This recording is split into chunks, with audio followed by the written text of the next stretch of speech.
Walang kapatid kay Senator Amy Marcos na muli na namang binanatan si Pangulong Bongbong Marcos sa gitna ng rally ng INC.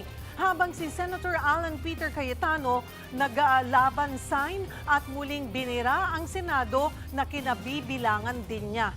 Live mula sa EDSA People Power Monument. Nasa frontline ng balitang yan si Mon Gualvez. Mon, kumusta naman ang seguridad dyan ngayon kumpara kahapon?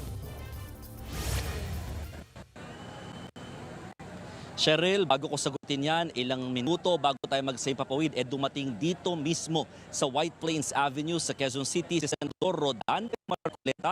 Nasabi nila kung bakit niya nagsagawa ng rally etong mga miyembro ng Iglesia ni Cristo, lalo tutol sila sa tinatawag nila selective justice, particularly sa pagsasampang araw ng kasong plunder laban sa senador. Bago dumating si Senator Marcoleta magkasunod naman na pumunta dito at dumating din sa area ang anak niya na si Sagip Party List Congressman Paulo at si Senator Amy Marcos na binanggit mo kanina na pangalawang araw na nagpunta dito dahil kagabi binira niya ang administrasyon, particularly ang kanyang kapatid na si Pangulong Bongbong Marcos.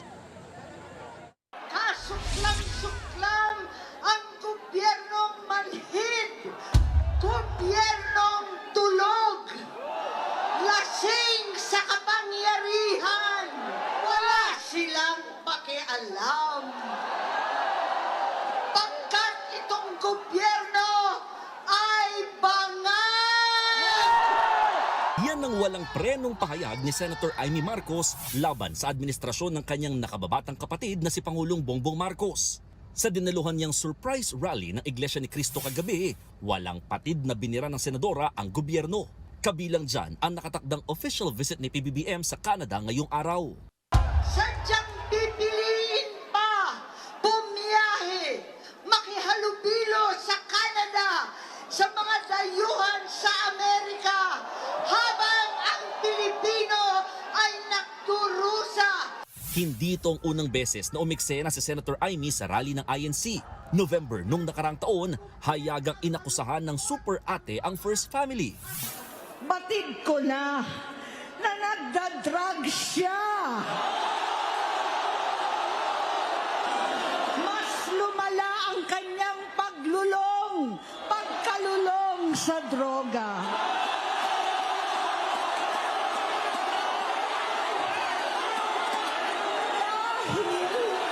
Parehas pala silang mag-asawa. Nauna na yang tinabla ng Malacanang, fake news daw ang senadora. Bukod naman kay Senator Amy, present din sa INC rally kahapon si Senate Minority Leader Alan Peter Cayetano. Humingi siya ng dispensa sa mga naabala pero hirit niya. Protests are meant to inconvenience para magising tayo sa nangyayari. Nang tumuntong siya sa stage, naglaban sign pa si Cayetano. Agad namang nag-react ang August 21 Movement o ATOM. Tinawag nilang Senator Alan Peter Duterte si Cayetano. Git ng grupo, ininsulto na nga ang kanilang miyembro na si Kiko Aquino D na sumusunod umano sa kumpas ng Malacanang. Feel na feel pa rin daw ni Cayetano ang paggamit ng laban sign na mula sa partido na pinangunahan ni dating Senator Ninoy Aquino. Buwelta pa ng grupo, bakit hindi nalang gamitin ng senador ang hand sign ng anilay distorted na kamao? Nakakahiya na raw ba itong gamitin? Wala pang sagot si Cayetano. Pero gaya ni Senator Amy, naging laman ng kanyang speech sa rally ang pambabatiko sa gobyerno, partikular na sa Senado na kanya ring kinabibilangan.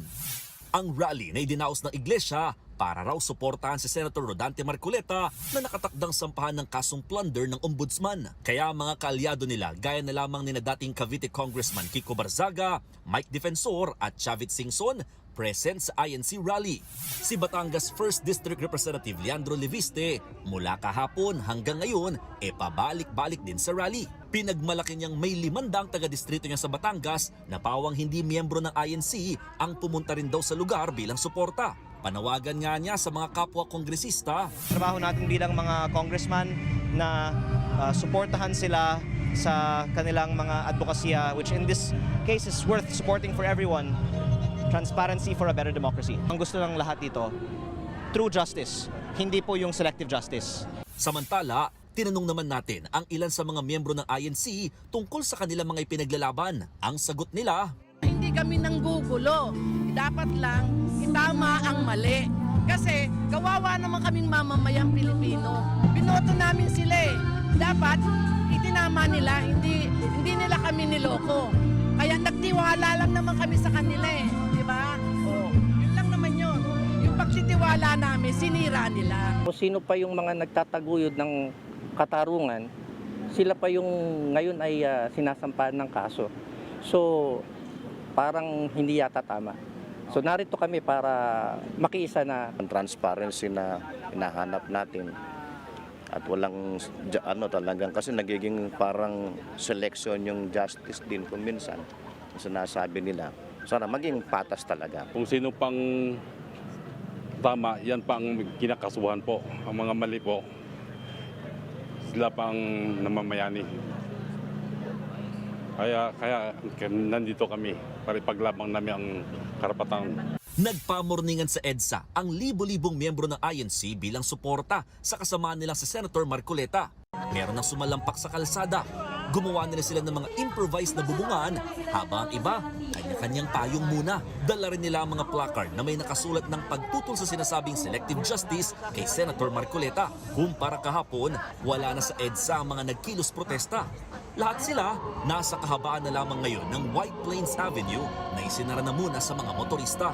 Ilan sa mga parameters na nakapaloob sa kasunduang pinirmahan ng organizers at ng LGU ay ang hindi pagsasagawa ng rally sa mismong EDSA, walang sakitan o panggugulong gagawin at isang lugar na lamang na pagdarausan ng kanilang mga programa. Ang hiling nga raw ng organizers makapag-rally sa lugar hanggang sa Biyernes o July 3, bagay na hindi agad pinagbigyan ng lokal na pamahalaan.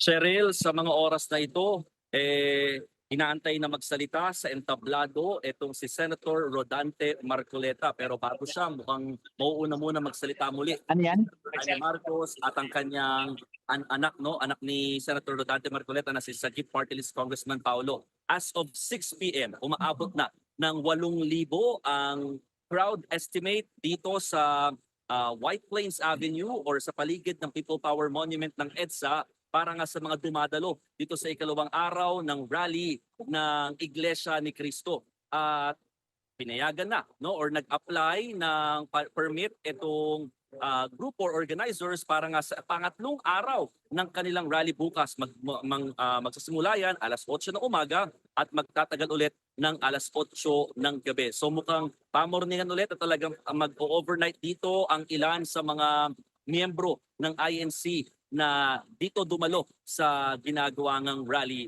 ng grupo. Cheryl.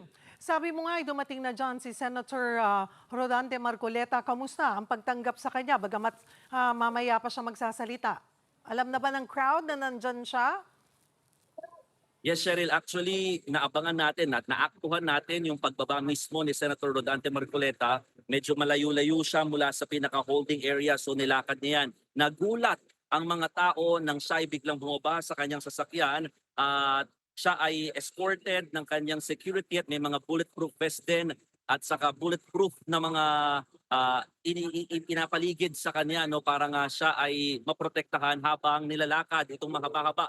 Mga 100 meters away kasi ito mula doon sa pinaka holding area kung saan siya nagstay. Ngayon, si mismong Senator Amy Marcos na nagsasalita at talagang nakikipag-chant siya sa mga Iglesia ni Cristo members ng We Are One bilang pakikiisa nga dito sa pinaglalaban nila kontra katiwalian maging sa selective justice para kay Senator Rodante Marcoleta. We tried to ask some questions to Senator Marcoleta pero he opted not to answer. Diretso na siya papunta dun sa holding area. Pero mainit yung pagtanggap sa kanya ng mga taong nagugulat nung makita siya bigla dito sa lugar. Mukhang hindi pa alam doon sa mismong entablado na nandito na si Senator Marcoleta at mukhang mamaya mukhang isusurprise din niya ang mga INC members na nandito.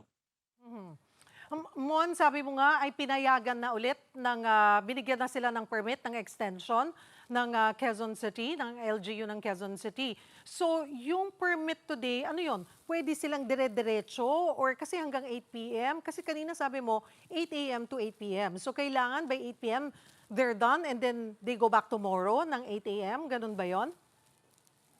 Yes, Cheryl. Technically or ideally, sana ay aalis sila ng after 8 p.m. and then babalik na lamang ng kinabukasan ng alas 8 ng umaga. Pero gaya kahapon nang inanunsyo na meron nang permit itong grupo mula 8 a.m. to 8 p.m. today, pinayagan pa rin yung mga ilan na mga nagpamorningan na nga or nagstay dito overnight sa lugar bilang paghihintay ng pagsisimula ng kanilang programa. Ang sabi naman ng mga pulis, hindi na raw nila ito pipigilan, pero pakikiusapan daw nila na kung sakasakali, pwede mo nang umalis at bumalik na lamang daw kinabukasan. But then again, nakikiusap lang daw sila at mananatili daw yung pagpapatupad ng maximum tolerance sa lahat.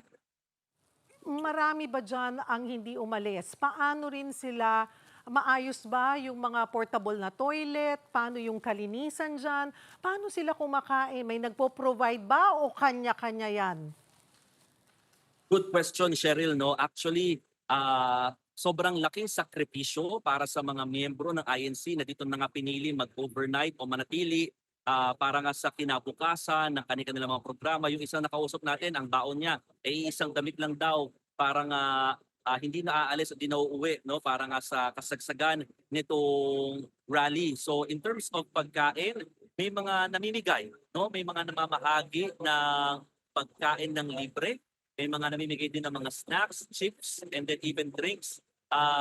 May mga nagtitinda naman dito sa paligid, pero yun nga, may mga moment na may nagpapahagi ng libre sa kapwa nilang miyembro ng INC. At may namimigay din ng t-shirt ha. At yun nga lang, yung mga sapin na ginagamit nila sa sahig at saka yung mga payong, yun ay ibinebenta naman ng ilan sa mga kapatid na nagtitinda dito sa lugar. Pero in terms of portable toilet, meron din yan sa paligid, no? At yung kalinisan, in fairness, nakita namin, may mga grupo, I don't know if this is from INC or the LGU, na mayat mayari na nagwawalis dito sa lugar. Pero pinapakiusap din ng lokal na pamahalaan na kung sakasakali, may mga pinrovide naman silang mga basurahan, doon na lamang itapon yung mga kalat para nga hindi na mag-create pa ng additional na problema dito sa lugar.